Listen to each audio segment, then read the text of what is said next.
साधुवाद है, लोगों ने आजमगढ़ में कमल खिला दिया। अभी निरहुआ जी हमारे साथ थे, उन्होंने एक सुंदर सा गाना जो है जीत को लेकर के गाया। आप लोगों ने पूरे आजमगढ़ में एक माहौल शानदार बनाया था, और आज के दिन आप क्या कहेंगी? जो व्यूअर्स देख रहे हैं, जो जनता देख रही है, उसके लिए क्या सुनाएं?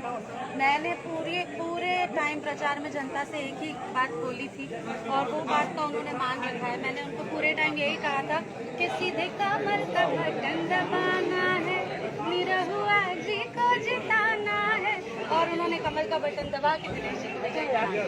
लेकिन आपको विश्वास हो रहा है आजमगढ़ में जिस निरहुआ को लेकर के तमाम सारे बयान दिए गए, और उन लोगों ने बयान दिया जिनके फैमिली मेंबर्स जो है वो बॉलीवुड में है, पिक्चर्स में है, लेकिन एक जीत के लिए निरहुआ पे कई सारे कटाक्ष किए गए, ऐसे शब्दों का प्रयोग किया गया। उस समय उस दौर को कैसे देखते हैं, और आज जवाब जब जनता ने दिए?